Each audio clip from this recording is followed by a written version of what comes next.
Tim Bradley says that Errol Spence is avoiding Terence Crawford and he's worried about his eye. Stay tuned.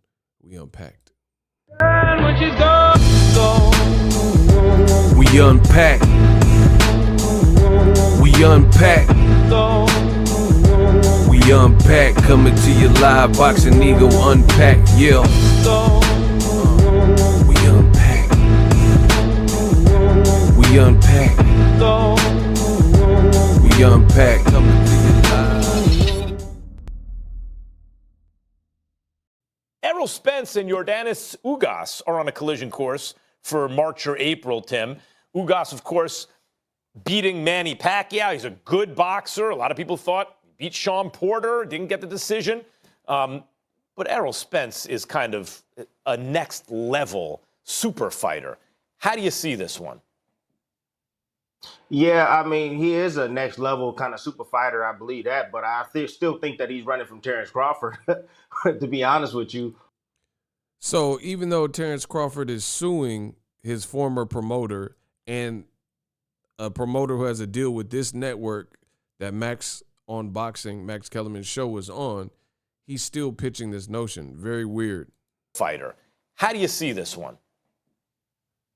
Yeah, I mean, he is a next level kind of super fighter. I believe that. But I still think that he's running from Terence Crawford, to be honest with you. But how do I see this fight? You know, it's a tough fight, but it's an easy. And keep in mind, the question was about Errol Spence and Ugas, and he randomly interjected that. A next level super fighter. How do you see this one? Yeah, I mean, he is a next level kind of super fighter. I believe that. But I still think that he's running from Terence Crawford, to be honest with you. But how do I see this fight? You know, it's a tough fight, but it's an easier fight than Terence Crawford. Yordenis Ugas, he's a waiter. He's a counterpuncher. You know, we've seen in the ring against counterpunchers. Danny Garcia was a counterpuncher. You know, Mikey Garcia was a counterpuncher. And we've seen what he can do against those type of guys. He can orchestrate his jab outside. He can dominate from the outside. He can come around the guards of these guys. He can dictate the pace. That's what he's going to do against Ugas. My only concern is in this fight is the eye. You got to understand that you can have no hands, you can have no feet. I mean, you got to have eyes to be able to see inside the ring. And when one of your lenses is messed up, you know, you got to understand that's the vision that tells your brain what you're seeing. You got to understand that your eyes is what's telling your brain what you're seeing. So I think that, you know, Spence, I'm worried about his eye. You know, it's not going to be 100%. I don't think. You know, once you get surgery on something, it's never the same. And how, like, he's not Errol Spence's ophthalmologist, so how is he going to say it's not 100%? It's not going to be 100%. And all he knows is pretty much what everyone else has read about Errol Spence. Like, he doesn't even know the initial severity of it other than what we've read. Was telling your brain what you're seeing. So I think that, you know, Spence, I'm worried about his eye. You know, it's not going to be 100%. I don't think. You know, once you get surgery on something, it's never the same. It's different. And going into this fight, you know, coordination, I worry about coordination and how he's feeling and how he's seeing. And, you know, and all these things are affected by his vision. So, but I think it's going to be a good fight. I think that Spence will come up on top. But I think it's a challenging fight for him in that sense. But, you know, stylistically, I believe that his style favors against Ugas. You bring up a good point about counterpunchers, but it brings up another good point about how good Spence is if he's still at his best. If you try to be patient and counter, he has a high work rate. We've seen him dominate good boxers by outboxing them on his defense and his southpaw jab. We've seen him hunt guys down. So he has good boxing skills. He's a southpaw. He's long and rangy. He has fast twitchies, hands and feet. He has real punching power, and he doesn't wait. He has a high output. He also has a good chin. It's a whole lot of, but yes, Terence Crawford is the best matchup. But, you know, Terence Crawford's a harder fight than Ugas. He's a harder fight than Godzilla. So, you know, it really sounds like Tim Bradley and Max Kellerman are forcing the Terence Crawford conversation really when it's not applicable. instead of just talking about a great unification with Errol Spence. But we going to keep going. Tim Bradley keeps trying to pitch the notion that Errol Spence Jr. is running from Terence Crawford. That is despite Terence Crawford in a legal battle with former promoter Bob Arum and Top Rank. We're going to talk about it. What up, Fight World? It's your boy Ego, and I'm back with some more boxing. Make sure you smash the like button. Also, subscribe to my channel for the latest and greatest in boxing. Now, I want to make another video about this. Tim Bradley, former fighter, current commentator, says, yeah, Errol Spence is next level super type of fighter. I believe that, but I still think he's running from Terence Bud Crawford, to be honest with you. How do I see Spence versus Ugas? It's a tough fight, but it's an easier fight than Terence Crawford. Yordenis Ugas, he's a waiter. He's a counterpuncher. We've seen Errol Spence in the ring against counterpunchers. Danny Garcia was a counterpuncher and Mikey Garcia was a counterpuncher. We've seen that what Spence can do against those types of guys. He can orchestrate his jab from the outside. He can dominate from the outside. He can come around the guards of these guys. He can dictate the pace.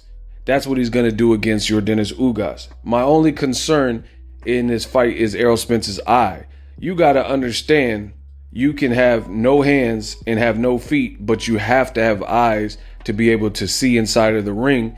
And when one of your lenses is messed up, you got to understand that tells your brain what you are seeing. Your eyes are telling your brain what you are seeing. So I think Errol Spence, I'm worried about his eye. It's not going to be 100%. Once you get surgery in something, it's never the same. It's different.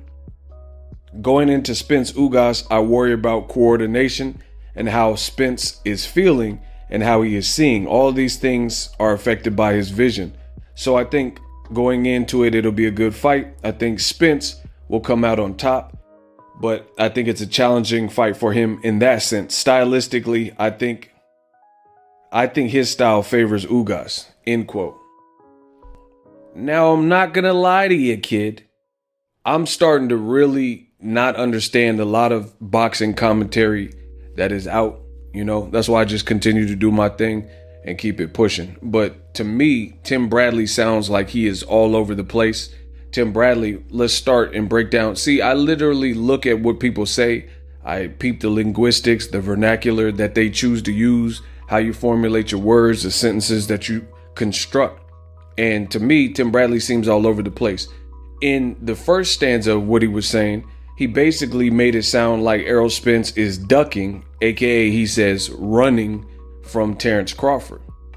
But then as the conversation continued, he talked about how dangerous of a fight Ugas is, especially coming off the fact that Errol Spence had a eye injury of that significance. He's saying, oh, your eye is going to completely tell you what's going on in the ring, and any complications with your vision, that could be the make or break. Then he picks Errol Spence to win the fight and says stylistically that he should trump Ugas' style because he does well with counterpunchers. So to me, it's like almost like hedging your bet, and it's a smorgasbord of different things being said all at one time. And I feel like it's very hard to play good cop, bad cop with one person. And that's what I feel like a lot of people do when it comes to boxing commentary. They want to play good cop, bad cop, but they're being the good cop and the bad cop. So it's like almost like a people pleaser style of commentary. On one minute, you're catering to the crowd that is suggesting that Errol Spence is ducking or somehow running from Terence Crawford. And then you're also giving props to Errol Spence for taking a dangerous fight. Then you're picking Errol Spence, despite the injury and despite the potential complications, you're picking him to beat Ugas. So to me, it's just all over the place. Now we got to unpack and really talk about the implications of what Tim Bradley and others, and I got to keep talking about this because he's not the only one mentioning this. It is mind-blowing to me to see that guys like Tim Bradley and Terence Crawford's team and Terence Crawford fans, Terence Crawford, whoever, right? They continue to paint this narrative that Errol Spence Jr.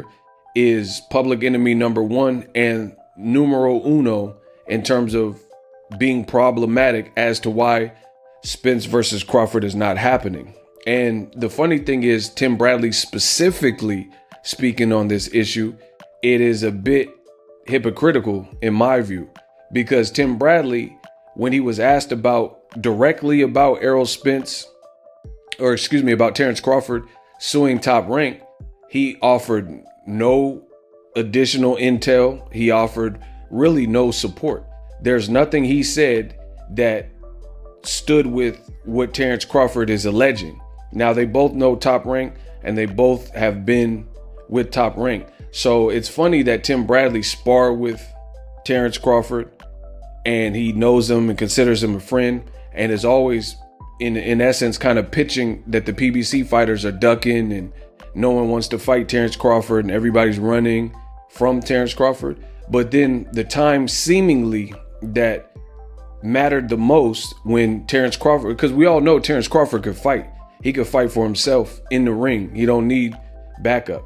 But the one time outside of the ring, a battle that's deeper than boxing, the time he has an opportunity to weigh in on such a sensitive subject and share some stories, or, you know, maybe just support, like, hey, you know, I feel Terence Crawford, he gotta do what's right in his heart, and I've had experienced this and this. You know, he didn't do that. If anything, he just said, I don't know what Terence Crawford is talking about. Basically, if you read his quote, he says that never happened to me. So basically he's on his own. So it's funny that he keeps coming to the aid for Terence Crawford when it comes to the fight game, but anything outside is a guess above Tim Bradley's pay grade. So I just find that ironic. And then again, using the lawsuit from Terence Crawford, it becomes harder and harder to justify this narrative that Terence Crawford is being avoided and Errol Spence is public enemy number one, and the real reason the fight hasn't happened. Because if that is and truly and deeply the case, then why is Errol Spence or Al Heyman, why are they not being sued? Why is Terence Crawford suing the promoter he was with for a decade, from 2011 to roughly 2021, and re-sign with? They're on bad terms. They're going to have to duel it out and duke it out in the court in a legal battle. So I find it laughable at this point that people are still trying to blame Errol Spence Jr. when you got to face the music. Everything I said on my channel, Ego Stradamus strikes again. It looks like it's coming to pass, and you're seeing that a lot of the decision making and who Terence Crawford paired with has created these complications. It's very easy to see. It's very easy to see. Everybody that was aligned with PBC in the popping division at the time, welterweight, they all round robined. They all played musical chairs together. The only odd man out is the person that had a different side and a different team, who moved in a different way. And now Terence Crawford is complaining via legal complaint and a lawsuit that years that he's lost on his career was hurt even further by his own promoter. So to me, it just sounds funny and ridiculous at the same time that Errol Spence continues to be the scapegoat, that Premier Boxing Champs and PBC continue to be the scapegoat when there's outlying and clearly deeper issues at play than, oh, Errol Spence is running. But this is what Tim Bradley is telling us, and this is what I'm supposed to believe, that Errol Spence is running because Tim Bradley told me he's running. You know, I remember Bradley had this big rant on national TV saying all the PBC fighters are duckers, and the only guy he respects is Deontay Wilder because he was fighting a top ranked guy. So it's just funny the commentary that we're getting nowadays. When it comes to sensitive subjects, Bradley is nowhere to be seen to lend like, hey, my phone lines are always open, Terence Crawford. But he keeps pitching this narrative that, you know, the weight of the world and all that's wrong with the injustices of Bud as a fighter, it pretty much falls on the hands of other people like Errol Spence. Errol Spence, he's getting monumental fights. And like I said, Bradley's all over the place. Bradley is saying that Errol Spence is in a super dangerous fight because he's coming off an eye injury against a crafty guy. But then he's also saying that Errol Spence is running. I don't get it. Let me know what you guys think. Drop your thoughts in the comment section. And I'm out. The future is now. The Hibernation 5s by Kenichi Bear. Hybrid gaming and lifestyle headphones. Out of the box, you can connect to any console or PC. Bluetooth ready with a low latency USB adapter, color RGB, and extreme bass mode. The Hibernation 5s adjust to you. Whether you need a gaming, travel, gym, or lifestyle headphones, the Hibernations got you covered. The new Hibernation 5s, link in the description. Customize the way you hear the world. Welcome to the nation. Are you tired of your YouTube videos not getting any views? Well, consider TubeBuddy. I've used TubeBuddy for years to scale up my YouTube channel. Now we're sitting over 200,000 subscribers. TubeBuddy is a browser extension that offers a ton of built-in productivity and time-saving services to take your channel to the next level. Use my link in the description to get started with TubeBuddy and level up your channel faster. We working. The future is now. The Hibernation 5s by Kenichi Bear. Hybrid gaming and lifestyle headphones. Out of the box, you can connect to any console or PC. Bluetooth ready with a low latency USB adapter, color RGB, and extreme bass mode. The Hibernation 5s adjust to you. Whether you need a gaming, travel, gym, or lifestyle headphones, the Hibernations got you covered. The new Hibernation 5s, link in the description. Customize the way you hear the world. Welcome to the nation. Are you tired of your YouTube videos not getting any views? Well, consider TubeBuddy. I've used TubeBuddy for years to scale up my YouTube channel. Now we're sitting over 200,000 subscribers. TubeBuddy is a browser extension that offers a ton of built-in productivity and time-saving services to take your channel to the next level. Use my link in the description to get started with TubeBuddy and level up your channel faster.